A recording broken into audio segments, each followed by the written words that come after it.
Professor Songna for inviting me to deliver this lecture on an outstanding and beloved leader of our people, Kamela Walter Sisulu.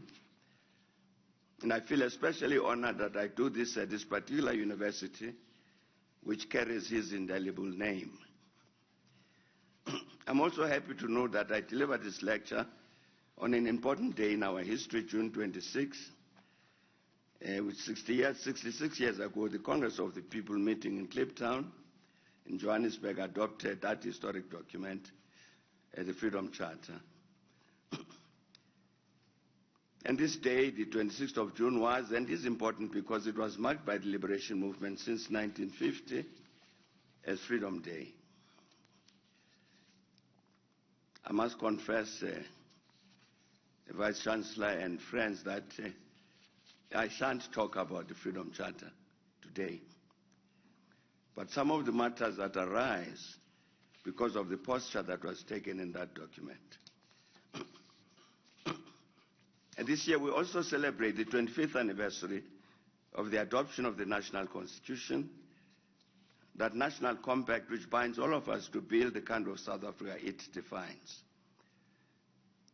And as all of us know, our Vice Chancellor and Principal, Professor Songna, assumed her high office on the 1st of April this year. I'm therefore honored to dedicate this lecture to her first 100 days in office, which will be in 3 days' time. Confident that under her leadership, this irreplaceable institution of higher learning will make new and important advances. We've also convened during the third period of the National Days of Mourning in Zambia and in our country, proclaimed by Presidents Edgar Lungu and Cyril Ramaphosa respectively, to honor and pay respects to that outstanding African patriot, the statesperson and freedom fighter KK, President Kenneth Kaunda. We too take this moment humbly to salute and celebrate this extraordinary African, the last of a generation of a priceless breed of African leaders who led our continent to its independence. It was indeed with a feeling of great celebration that almost 2 decades ago, acting on behalf of our democratic republic, I was privileged to admit President Kaunda into the esteemed ranks of the members of the Order of the Companions of OR Tambo. And I believe that we'll have time in future to speak more about this direct architect of our liberation, KK, whom we addressed as Comrade President, especially to talk about the legacy he has bestowed to all of us as we continue to share as aspirations for the unity and renaissance of our continent of Africa. As all of us know, that other outstanding African patriot and freedom fighter, our irreplaceable and beloved leader, Kamela Walter Sisulu, passed away on the 5th of May 2003, aged 91 years. 12 days later, on the 17th of May, I was honored to deliver the funeral oration as we were about to lay to rest his mortal remains at the end of a solemn and dignified official funeral. I began that oration in these words: our country and nature itself have been in mourning since that fateful day, the 5th of May, when Walter Sisulu ceased to breathe. While he lived, there were many in our country who knew nothing about him, except perhaps what they had been told or not told by those who had been his jailers. While he lived, there were many who did not understand the unwavering humanism of the cause to which he dedicated his whole life. We were blind to what he did to ensure that his movement and his people remained forever loyal to their humanist calling. When these came to know that there had been such a gentle giant in their midst, hidden from them as though he did not exist, they asked themselves the question, why did we not know?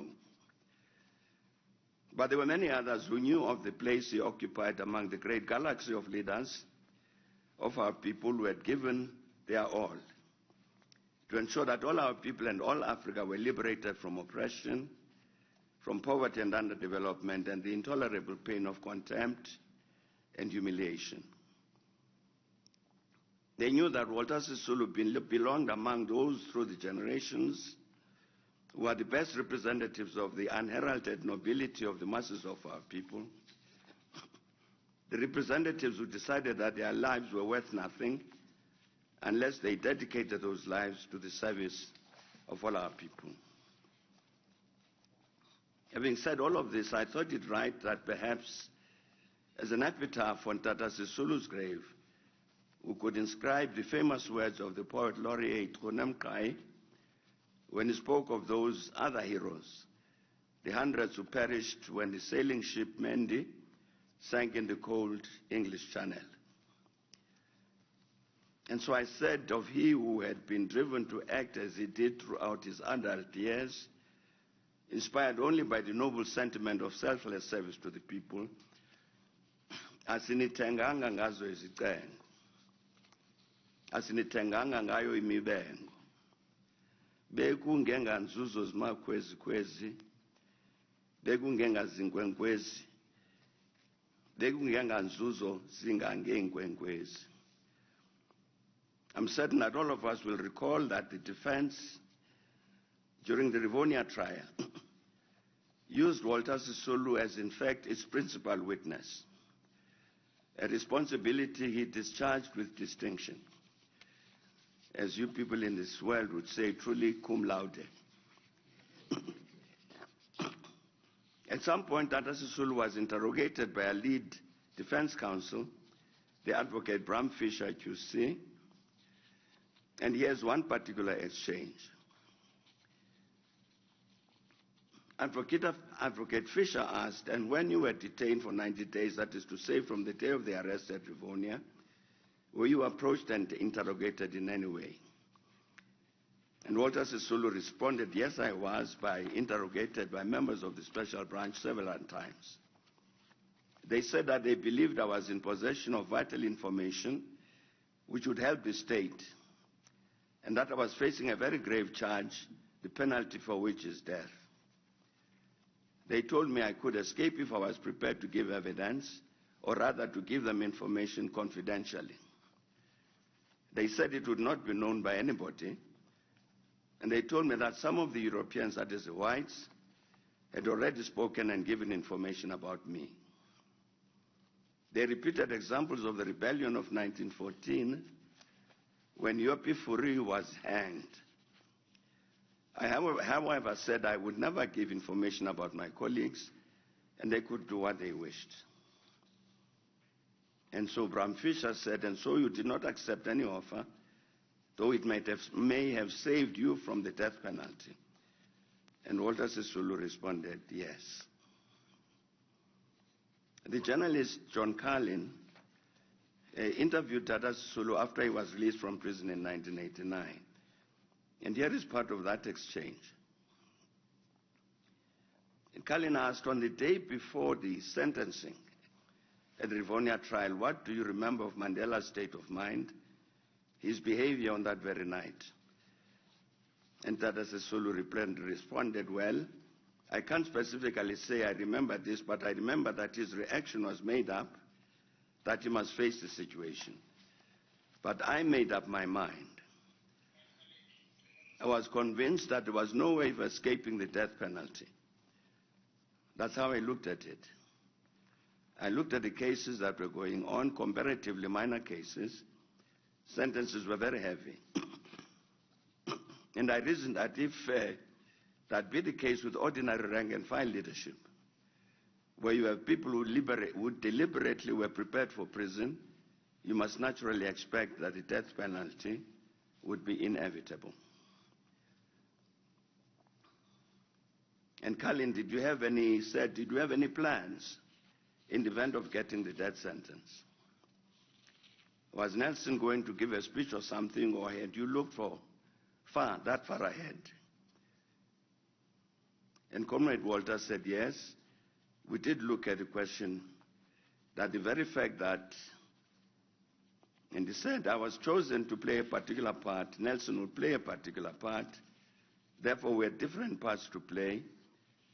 And I wanted Nelson to take the line he took, the line of defying, of speaking irrespective of the consequences of what would be, of speaking as a leader fearlessly. And Carlin said, this sort of great historical moment, that would be the idea. And Comrade Walter responded, yes, as for myself, I'd reached a position of deciding my personal role.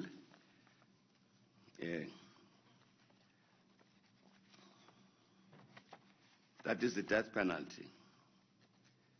I must face it with courage.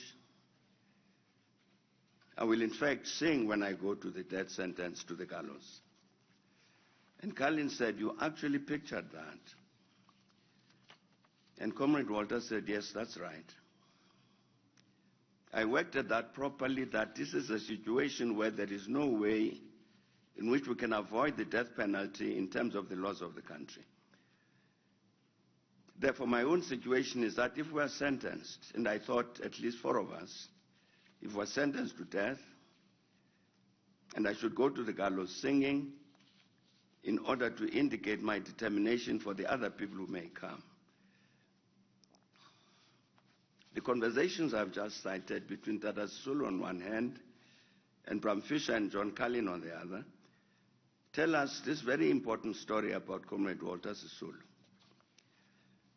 In him, our liberation movement, led by the ANC and the people of South Africa, were blessed to have a true revolutionary who would never betray his comrades, the struggle and the revolution, who was prepared to sacrifice his life for the revolution to succeed, who would go to the gallows singing to give courage and set an example to future generations never to betray the people. Knowing all this about Comrade Walter Sisulu, I thought it most fitting that to thank him for his invaluable contribution to the liberation of our country and people, we should borrow other words from the poet laureate. Kwafama kalipa amafana nkosi, agazi lithetha kwinkosi yenkosi. Ukufa kwawo kunomvuzo nomvuka, ndingema nawo ngomhla wovuko, ndinqambe njengomnye osebenzileyo, ndikhanye njengomso oqaqambileyo. And so when we say ndingema naye ngomhla wovuko, this is to pay tribute to the role Walter Sisulu played to help ensure the defeat of the apartheid regime and the victory of the democratic revolution. And in this regard, there is no gainsaying the fact that the ANC played a leading role in securing that victory, and that Walter Sisulu was a very important member of the collective leadership of that movement. When he joined the ANC in 1940, the organization had become virtually moribund, facing the threat of withering out of existence. But fortunately, a new leadership was elected, with A.B. Coma becoming president and James Kalata the Secretary General. And under their leadership began a process affecting both the ANC and the struggle as a whole, which through a number of strategic stages led to the victory of 1994. Certainly Walter Sisulu would not have known in 1940 that he would play a central role in all of those stages.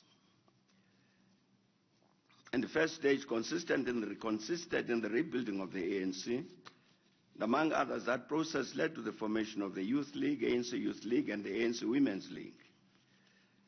And Walter Sisulu, one of the founders of the Youth League, was elected to serve as its treasurer. And that process of rebuilding also included a more detailed elaboration of the ANC vision for a new South Africa, spelled out in the document adopted in 1943, the Africans' Claims. And we can say that that first stage of the rebuilding of the ANC concluded with the adoption by the ANC of the 1949 Program of Action.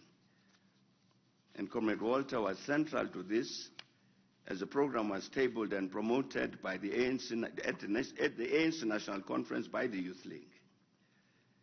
And that same national conference, which adopted the program of action, elected Comrade Walter as the full-time Secretary General of the ANC, replacing Reverend Kalata, who had been part-time.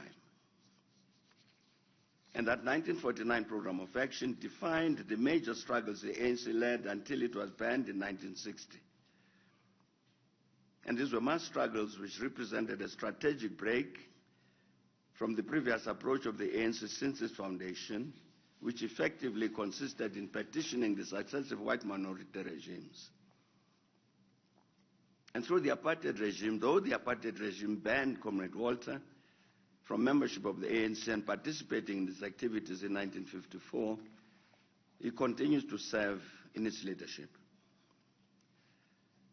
And the implementation of the program of action drew the masses of the people directly into struggle, helping to prepare millions of the oppressed for the sustained offensive which forced the apartheid regime to enter into negotiations to end apartheid rule. And this process further entrenched the ANC as the trusted leader of these masses, and therefore the center which would end up recognized by the overwhelming majority of these masses as their authentic representative. Again, Comrade Walter played a central role in helping to bring about the strategic outcomes. And of course, it was also during this period of the sustained implementation of the program of action that, as we have said, the Congress of the People convened in Cape Town, in Johannesburg, and 66 years ago today, adopted the seminal policy document, the Freedom Charter, which succeeded the Africans' claims. And yet again, though he was banned, Comrade Walter played a critical role in those processes. And the campaign to implement the program of action reinforced and expanded an important process initiated during the Xuma presidency of the ANC, marked by what came to be known as the Xuma Dadunaika Pact, in fact, the birth of the United Congress movement, which helped to bring freedom to our country. It was also that Congress movement which got together at the Congress of the People and produced the Freedom Charter. All this entrenched in the ANC the understanding of the strategic consideration of the vital importance of building a broad front for a sustained offensive against a common enemy. It was this development which ultimately led to the ANC opening its ranks to all South Africans, and later the formal emergence of the tripartite alliance of the ANC, the SACP, and COSATU. And needless to say, again, Comrade Walter played an important role in cultivating the United Front during the period of the implementation of the program of action and its enrichment after he came out of prison in 1989. But as all of us know, the strength and the militance of the mass struggle panicked the apartheid regime, which carried out the criminal Sharpeville massacre in March 1960, and followed this by banning the ANC and the PAC. Refusing to accept this eventuality, the ANC leadership, Walter Sisulu among them, took three important decisions. One of these was that rather than dissolve, the ANC would reconstitute itself as an underground organization. The second was that it would form an external mission based outside South Africa. The third was that it would break its 50-year period of non-violent struggle and take up arms, leading to the formation and activation of Mkhonto weSizwe in 1961.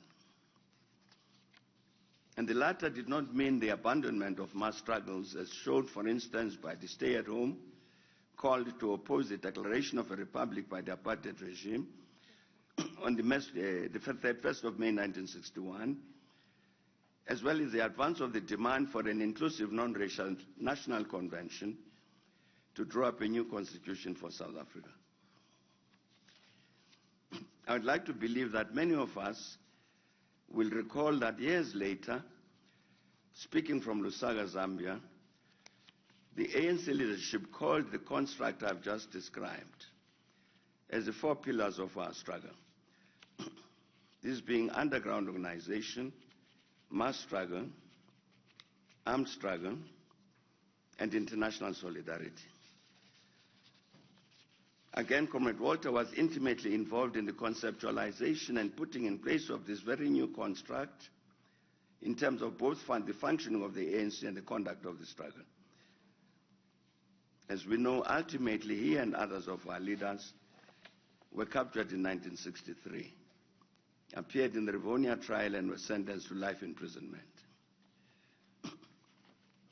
But even as it prepared to launch the armed struggle in December 1961, as it organized the May stay-at-home, which called for a national convention, the ANC leadership said it preferred the latter, inclusive and non-racial peaceful negotiations as the best way to end the system of white minority apartheid domination in our country.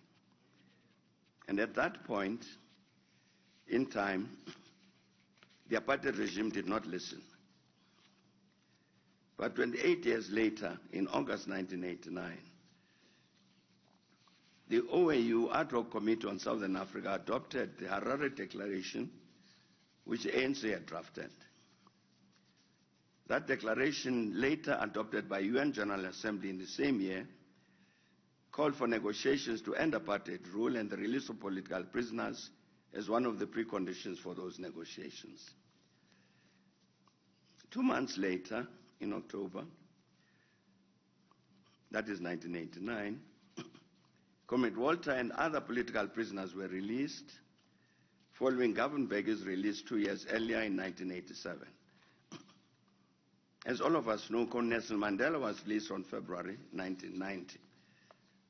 The same month, at last, and almost 30 years after it had rejected the call for a national convention in 1961, the apartheid regime agreed to participate in such an inclusive and non-racial national convention to end the system of white minority apartheid domination.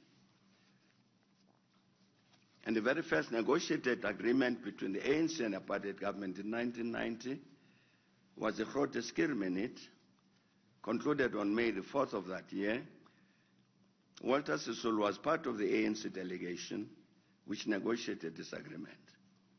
A mere 6 months after he was released, after 26 years in jail. And he stayed part of this negotiating process until its conclusion in 1994. And during the same year, 1994, he retired from active politics because of ill health. Nevertheless, he was present at the Union buildings on May the 10th, when his friend and comrade of many decades, Nelson Mandela, was inaugurated as the first president of democratic South Africa.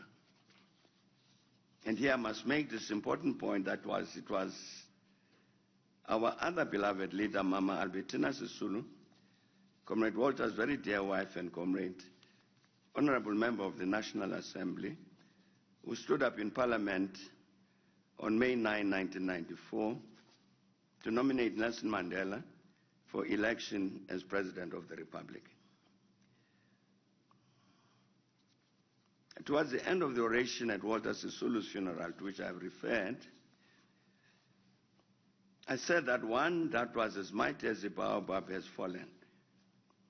But because he planted mighty seeds, he has risen again and will rise again in the tomorrows and the new births that the African sun will bring. That sun will supply as well the living energy that will bring to their noble maturity the little and tender and delicate plants that Walter Sisulu nurtured with such devotion and care and love.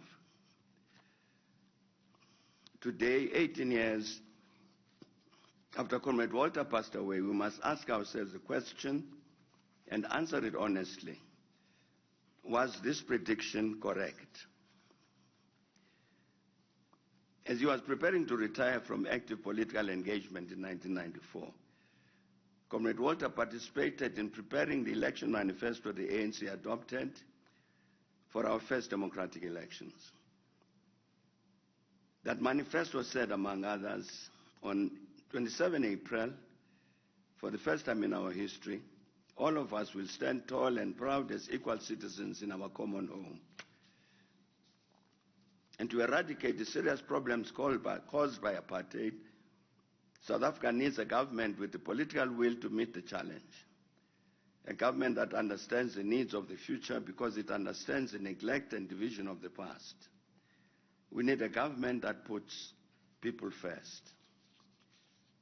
And it said the ANC is a home for all South Africans, and our strength flows from our roots among the people. And that is why we inspired people's resistance during the darkest moments. That is why we initiated and led the negotiation process. Our program reflects years of people's struggles and is informed by their aspirations. The ANC is ready to govern. We are ready to listen. And it said, while others throw up their hands in despair or point fingers, we want to roll up our sleeves and tackle the problems. We are aware that eliminating the mess created over decades by the National Party will not be easy. But we know that you can make a difference if we all work together. We are capable of achieving even more. And it said democracy means more than just the vote. It must be measured by the quality of life of ordinary people, men and women, young and old, rural and urban. It means giving all South Africans the opportunity to share in the country's wealth, to contribute to its development and to improve their own lives. Together, let's change South Africa so that once and for all our country can know peace and security, so that we can join the rest of humankind as a proud and united people working together for a better world. Now is the time. Today, 18 years after Comrade Walter passed away, we must ask ourselves the question and again answer it honestly. Have we, the ANC, kept the promise that we made to the people? To answer the first question about whether our prediction about what Comrade Walter represented, what he wished for in terms of the ANC, let us first hear what the ANC says about itself. As many of us probably know, in the resolution on the organizational renewal, December 2017, 54th National Conference of the ANC said that some of the principal challenges facing the ANC are that there is a loss of confidence in the ANC because of social distance, corruption, nepotism, arrogance, elitism, factionalism, manipulating organizational processes, abusing state power, putting self-interest above the people. And it said even the strongest ANC supporters agree the sins of incumbency are deeply entrenched. Many organizations and thought leaders have become critics of the ANC and its leadership, and we're losing much of our influence and appeal among students, young intellectuals, and the black middle class. And said there are also leadership weaknesses and loss of integrity, characterized by competition to control state resources, factionalism, conflict, ill discipline, and disunity, and the use of state institutions to settle differences. Slates and vote buying have delivered leaders who have difficulty driving our programs or commanding respect from society and our supporters. Again, as you will recall, later in August last year, ANC President Comrade Cyril Ramaphosa issued an important letter to the members of the ANC headed, "Let this be a turning point in our fight against corruption." And the President wrote, "Today, the ANC and its leaders stand accused of corruption. The ANC may not stand alone in the dock, but it does stand as accused number one." This is the stark reality that we must now confront. Responding to the bleak situation facing the ANC, the 54th National Conference said organizational renewal, therefore, is an absolute and urgent priority. and we may go as far as to say to the very survival of our great movement. But what happened which caused the ANC to sink into the lower depths described by Comrade President Ramaphosa and the 54th National Conference? In this regard, I'd like to remind all of us what our late esteemed Comrade President Nelson Mandela said 24 years ago at the 50th National Conference of the ANC, 3 years after the ANC effectively took power as our country's governing party. He said a number of negative features within the ANC and the broad democratic movement have emerged during the last 3 years. One of these negative features is the emergence of careerism within our ranks. Many among our members who see our movement for national liberation as a mere political party which participates in elections, at the conclusion of which it places its members in remunerated positions of authority. And as Mandela said clearly, we have to take all necessary measures to purge ourselves of such members, as well as the careerists, and organize ourselves in a way that will make it difficult for corrupt elements to gain entry into our movement. And before I say anything else about all of these matters relating to the ANC, let me quote two statements made respectively by Mr. Arthur Fraser, the former Director General of the State Security Agency, and Comrade President Jacob Zuma. In April 2019, in April 2019 documents, Arthur Fraser said that the apartheid intelligence formations were established with a mandate to maintain, advance, and protect the apartheid social system through destroying opponents of apartheid, including the destruction of the ANC and its allies. It would be naive in the extreme to assume that these apartheid intelligence operatives disappeared with the disappearance of apartheid from the law books. They are very much active and seek to influence even what may seem to be attempts to transform or correct the problems that affect the State Security Agency. They are hell-bent not just to undermine the state, but the governing party. This is not a theoretical conjecture.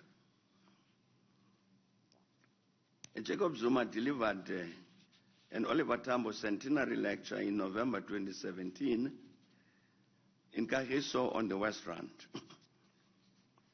Among other things, he said, after the banning of our organizations and the beginning of the negotiations, the countries which were our enemies or had been our enemies got an opportunity to woo and to recruit us.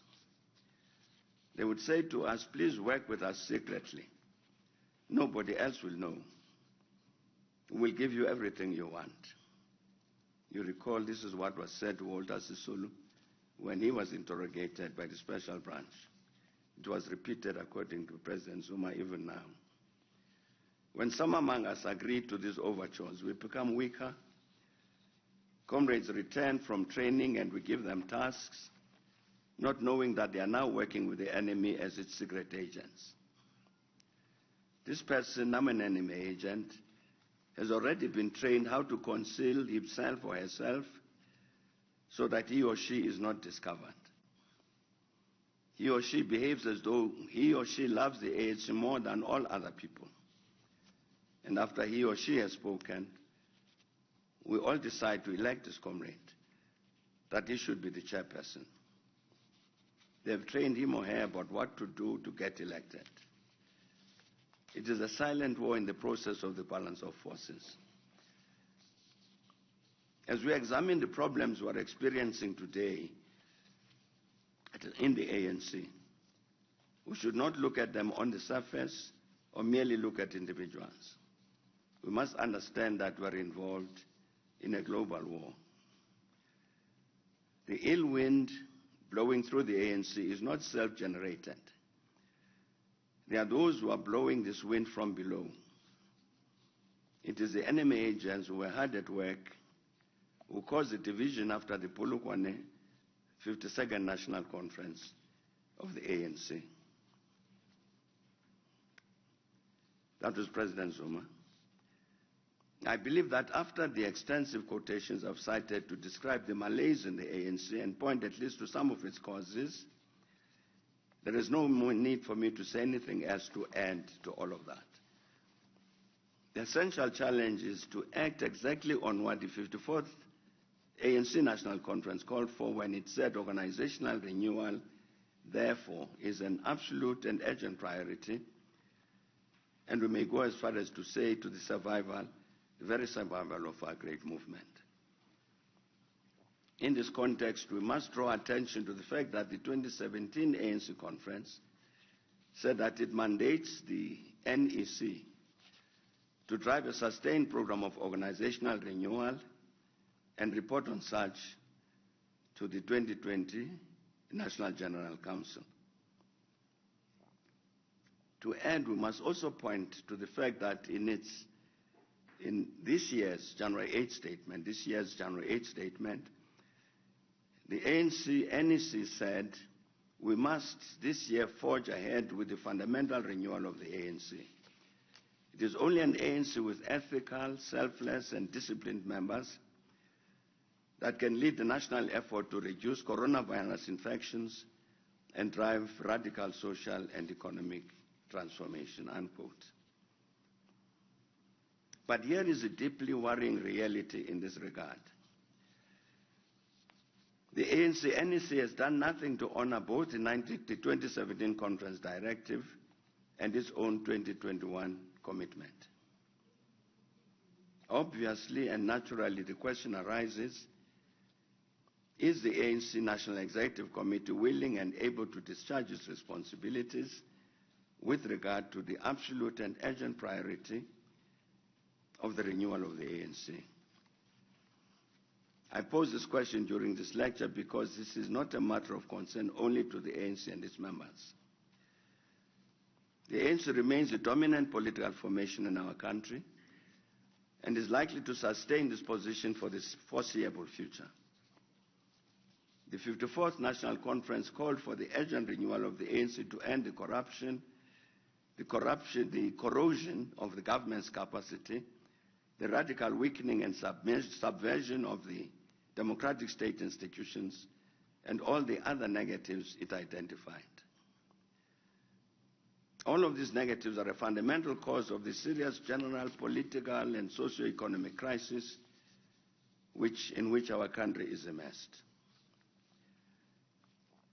The 2017 ANC National Conference said the renewal of the ANC concerned the survival of the great movement, the survival of our great movement. In other words, failure to effect that renewal would threaten the very survival of the organization.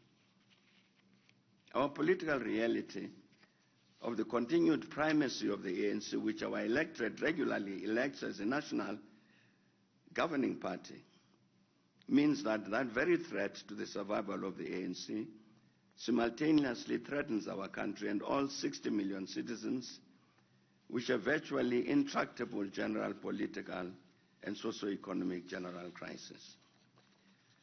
It cannot and must not be that if we, the ANC leadership, are trapped in an organizational death wish, South Africa at last acts in a manner which allows that the macabre within the ANC visits immense disaster on our already suffering population and millions of others elsewhere in our region and continent.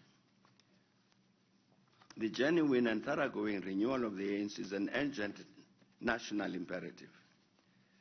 It remains a prayer to the future that the ANC-NEC will not be found wanting in this regard, inspired what was meant when in 2003, referring to the ANC and the democratic revolution, we spoke about the living energy that will bring to their noble maturity the little and tender and delicate plants that Walter Sisulu nurtured with such devotion and care and love.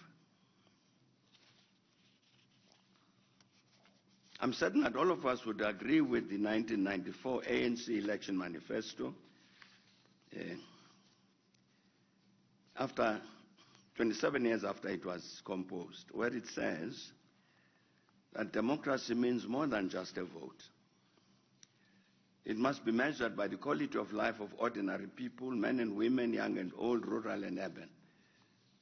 It means giving all South Africans the opportunity to share in the country's wealth, to contribute to the development and to improve their lives.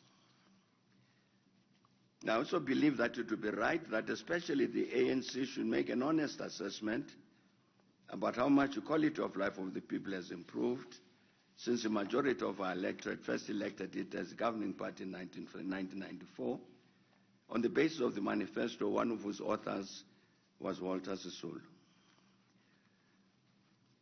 Of course, this is not the moment for us to make such an assessment. However, we have to make some comments on this matter, taking into account our contemporary challenges. I speak here of the discussion in our country generated by the impact of the COVID-19 pandemic.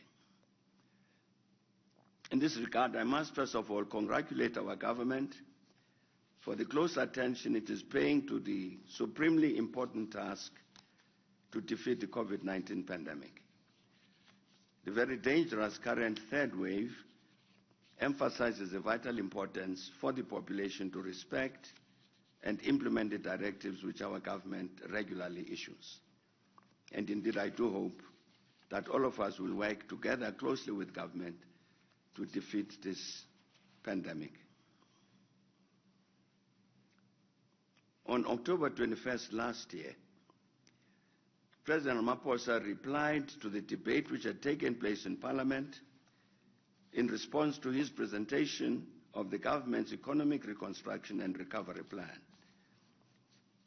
Among others, the President said this plan is a response to a severe economic contraction unlike any we have experienced in recent memory. South Africa is not alone in experiencing an economic crisis of this depth and extent. Unemployment has risen across the country, across the world, and nearly every economy has shrunk. It is true that the measures that were necessary to delay the spread of the virus and prevent deaths led to a sharp decline in economic activity. And for South Africans who have been watching this debate, these are not theoretical issues. They have a direct effect on their livelihoods, their prospects for finding work, the recovery of their businesses, and indeed our collective future. And he said business owners worry about being able to cover their overheads and pay their employees. Families worry about their ability to pay their bills and see the year through. And those who are unemployed worry about their prospects in this climate of economic hardship. And even before the onset of the pandemic, others, including COSATU, had drawn attention to the parlous state of our economy. In a January 2020 document entitled Key ESCOM and Economic Intervention Proposals, COSATU said that organized labor seek to help to stabilize and save ESCOM and its workers' jobs, and ensure the economy has access to affordable and reliable electricity. Equally important are urgent interventions needed in the economy and the state as a whole to stabilize them and ensure economic growth that can begin to reduce our dangerously high and rising levels of unemployment. Our economy is facing its worst crisis since 2008. Unemployment is 40% and rising. GDP growth barely reaches 1%. There are 600,000 new job seekers annually. The state is fast running out of options. ESCOM, with a debt of 450 billion rand, is rising and rising, is a ticking time bomb threatening to implode the state and the economy. Other state-owned enterprises are in various stages of collapse. 10% of the budget is still lost on average to corruption and wasteful expenditure. Tax revenues are declining. COSATU, January 2020. And all of us will recall that in the exceptional circumstances described by President Ramaphosa and COSATU, there was a virtual and welcome chorus that the social partners, government, business, labor, civil society should get together to implement an agreed economic recovery plan. It is interesting that COSATU saw the need for this even before the COVID-19 pandemic. In the document we've just cited, the Federation said that organized labor's approach is based upon a social compact where all parties from government to labor, business, and civil society make a contribution, and where necessary, a sacrifice for the sake of the national interest. And indeed, when President Ramaphosa presented the Economic Reconstruction and Recovery Plan to Parliament in October last year, he said that the South African Economic Reconstruction and Recovery Plan builds on the common ground established by the social partners, government, labor, business, community organizations, through intensive and detailed consultations over the last few months. And he said, I wish to applaud the remarkable efforts, particularly from our social partners in NEDLAC, in reaching consensus on the actions required to rebuild our economy and the firm actions that all social partners have committed to contribute to the country's recovery. This indeed was excellent news, that for the very first time since 1994, the social partners, as already defined, were resolved and determined to join hands to rescue our country from the abyss. But here is the problem. When the Business Unity South Africa Vice President addressed the NEDLAC Summit last December 2020, he said, in agreement with the government and our social partners, we started engaging on the economic recovery for the short, medium, and long term. These engagements have been more challenging, and we have not made as much progress as the situation requires in agreeing upon and implementing fundamental issues imperative for economic growth. We need to reflect on why, during the most severe socio-economic crisis since the birth of our democracy, we have not acted with the necessary resolve and urgency to address the economic, social, and fiscal crises we face, many aspects which pre-existed the pandemic. And he said, we offer the following observations on this. We need to move beyond ideological debates to a real-time and pragmatic, fact-based assessment of our circumstances. In that context, government must show leadership in rising above ideology to implement critical actions that are in their domain. We recognize the difficulty of making hard choices and trade-off, but that is reality confronting us and is clearly visible to all stakeholders. We may not necessarily agree with Busa about the reasons and solutions relating to the failure of the social partners to agree on the short, medium, and long-term plans for economic recovery. However, the observation they make that the NEDLAC social partners have not made as much progress as the situation requires in agreeing upon and implementing fundamental issues imperative for economic growth is correct. This is very disturbing indeed. And in the first October 2020 parliamentary address we have cited, President Ramaphosa said, as even the darkest clouds has a silver lining.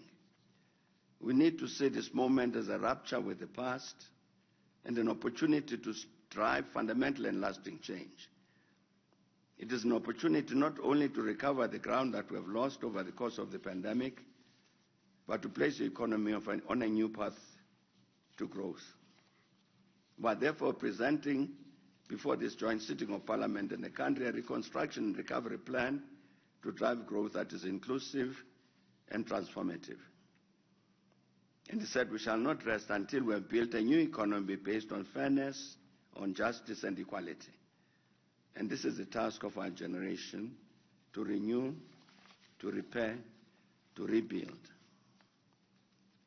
But as we all know, President Ramaphosa was talking about an economy in dire straits, in which at least 40% are unemployed, in which at least 50% of the population lives below the upper bound poverty line, and which has the highest income inequality in the world.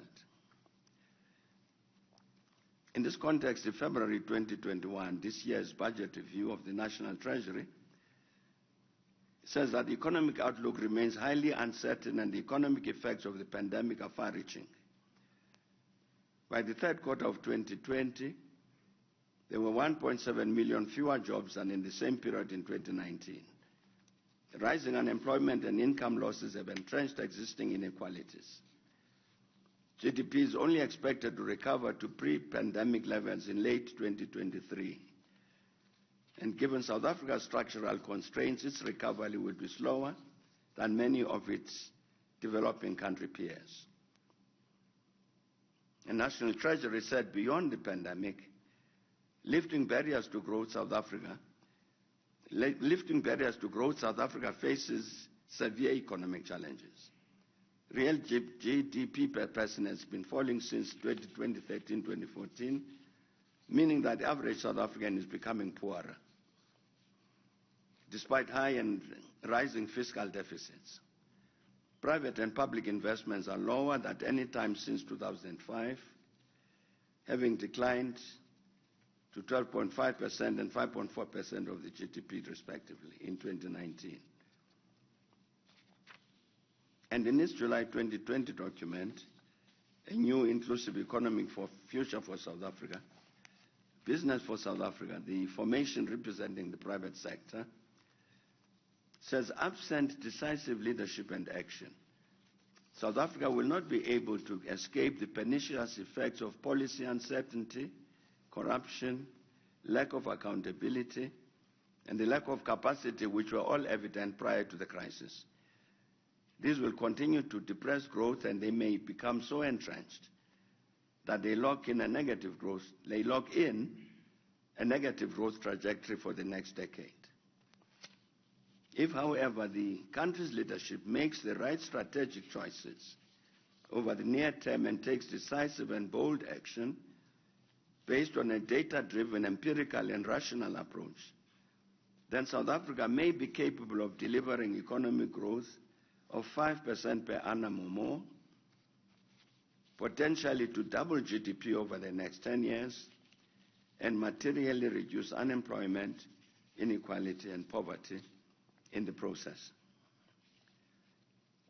As business, that was a business view. The hard reality, however, is that this achievement and the glorious outcome spelled out by President Ramaphosa cannot be realized except through a serious, real, and implementable economic reconstruction and recovery plan to which all the social partners are committed.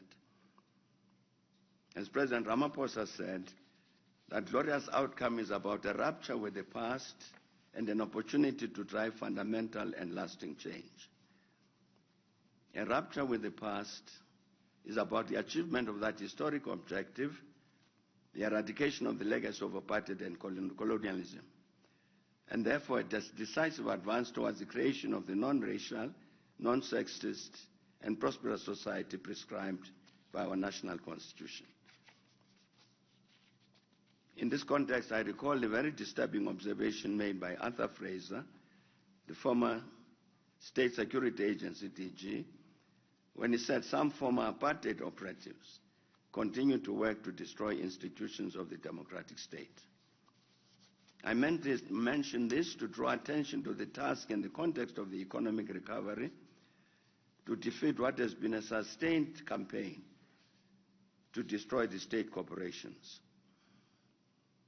The social partners led by government have an absolute responsibility to the millions of our people urgently to work together to produce and implement the said reconstruction and recovery plan. And here I mean a plan, not a vision, important as the latter might be. And in this regard, they must be guided by what COSATU said, namely that organized labor's approach is based upon a social compact where all the parties from government to labor, business and society make a contribution and, where necessary, a sacrifice for the sake of the national interest. The extraordinary work which Walter Sisulu and his other outstanding comrades did successfully to lead the liberation struggle for half a century to its victory required mastery of the complex strategy and tactics which, despite all domestic and international opposition, led to the birth of a democratic South Africa. It is obvious that what this emphasizes is that fortunately the movement for national liberation had in Walter Sisulu, his fellow leaders and the cadres of the movement, genuine revolutionaries who could think. Indeed, we know this as a matter of fact that the most determined opponents of the ANC here at home consistently advanced to themselves the strategic proposition that they would only be able to defeat the ANC when it ceased to think.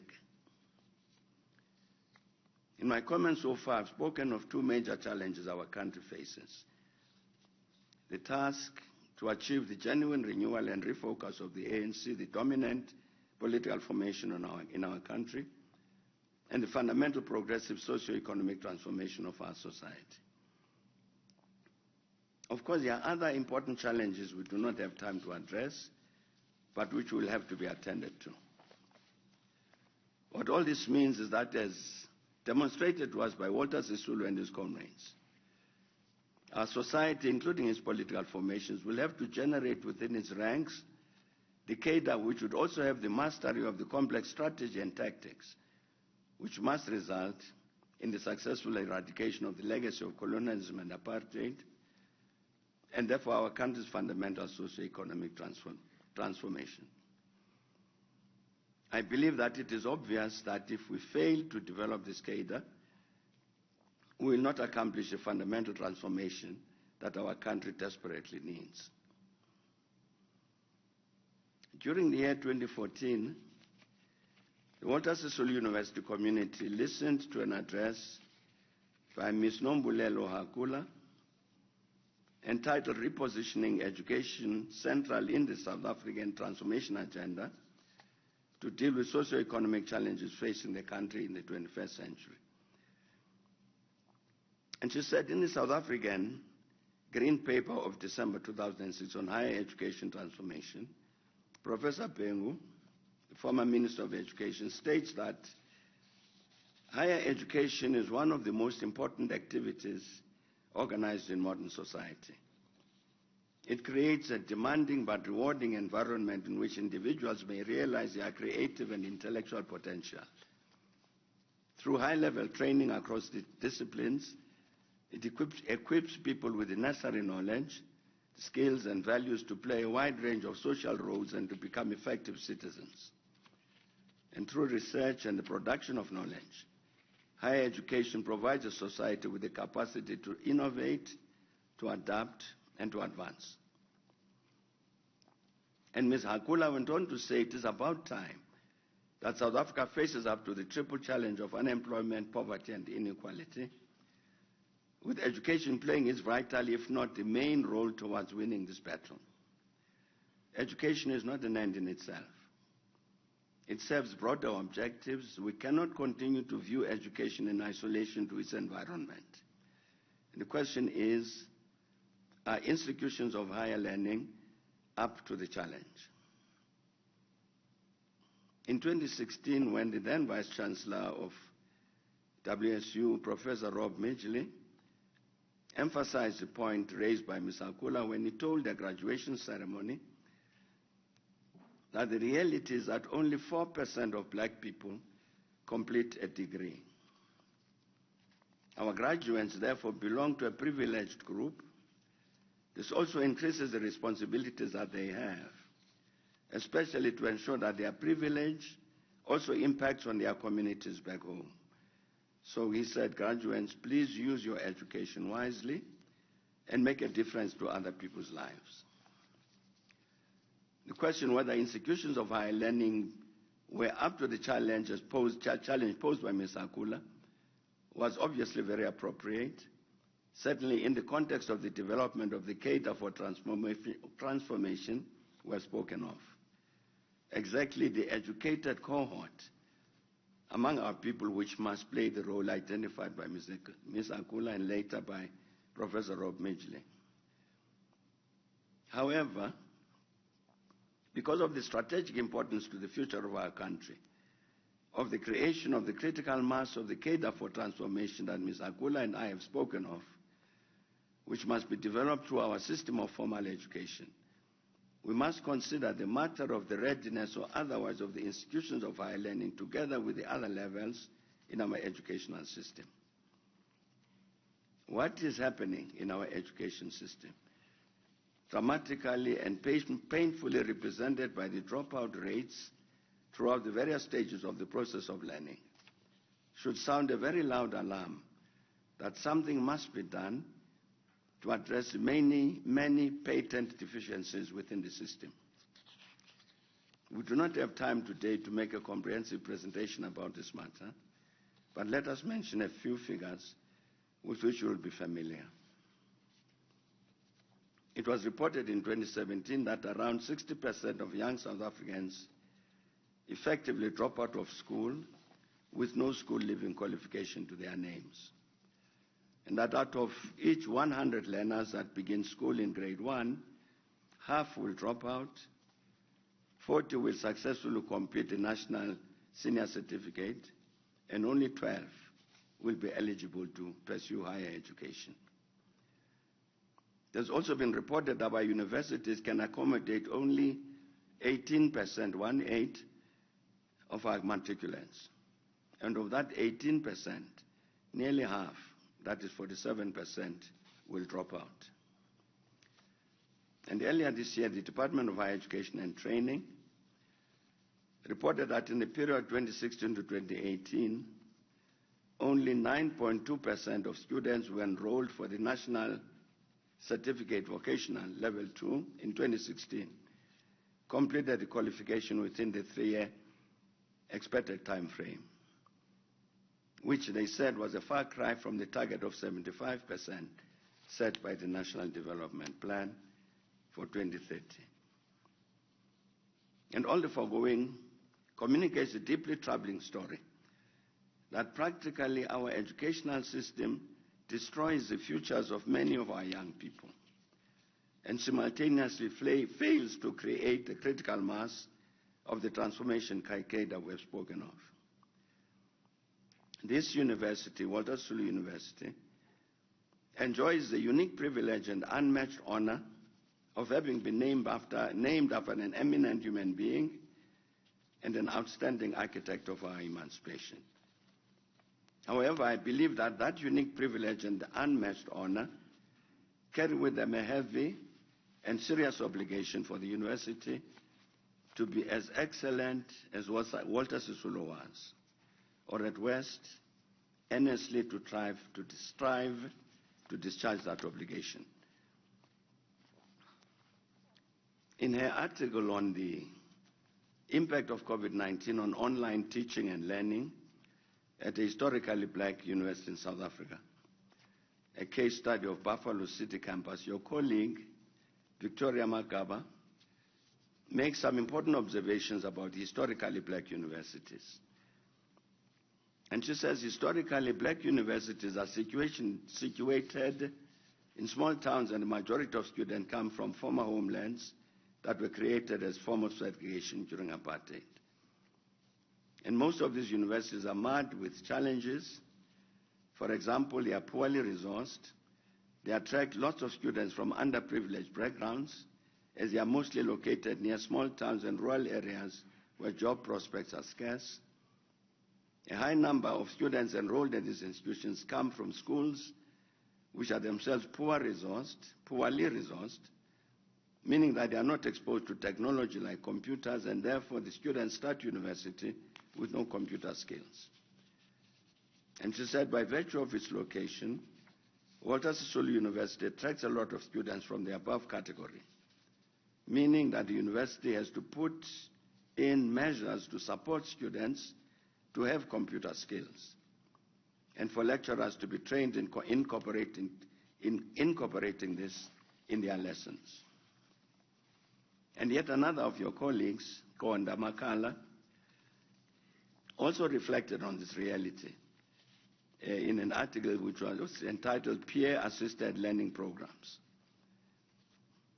And he said the majority of the students who enroll at Walter Sisulu University in South Africa are not equipped with the necessary academic or learning skills to cope with the university environment, and he said especially in mechanical engineering.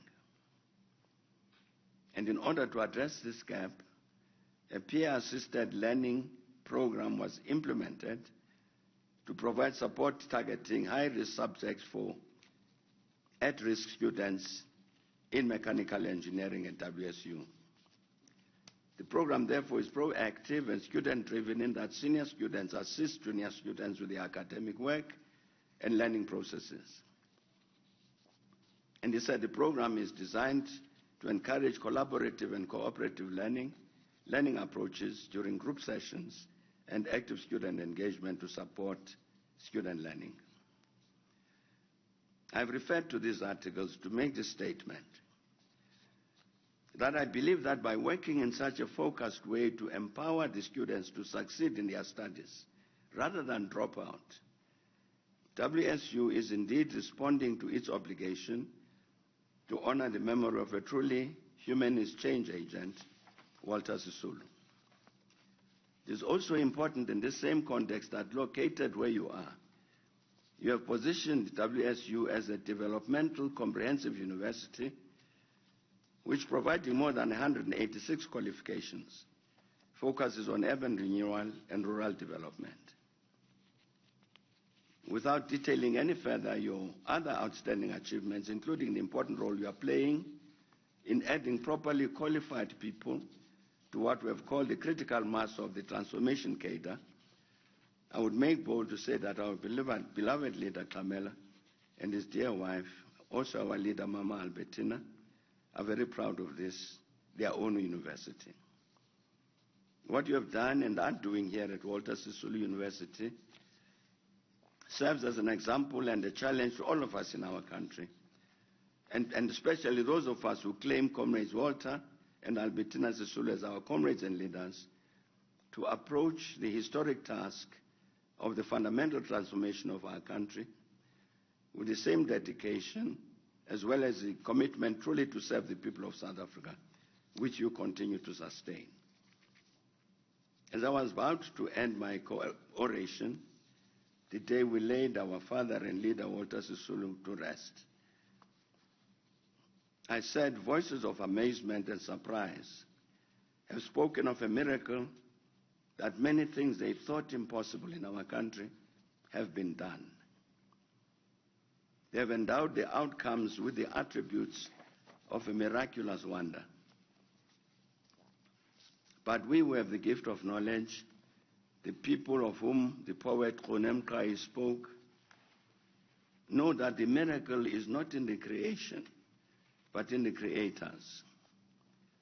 It is not in the outcomes, but in the blessings unbound that gave us a Walter Sisulu, whose quiet voice and quiet ways and gentle touch gave our people the knowledge and conscience and conviction to do what is right, the impulse to create the outcomes that evoke pride and joy in all of us and give us cause to dance in celebration of our humanity. And thank you very much for your kind attention.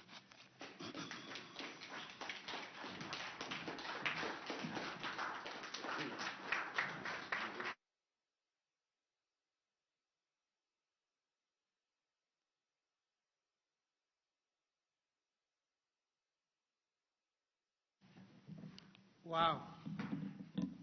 Wow. What a speech. What a challenge.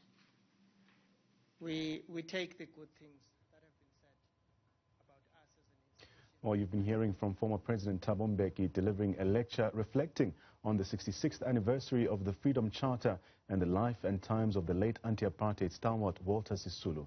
His address comes as Zambia and South Africa are observing a period mourning for a man Mbeki calls an outstanding African patriot, the late Kenneth Kaunda. Mbeki says Sisulu, who died at the age of 91 in May of 1995, belonged to a generation who believed that their lives were worth nothing if not dedicated to the plight for the liberation of black South Africans. Now, he was speaking at the event in Houghton hosted by the Walter Sisulu University.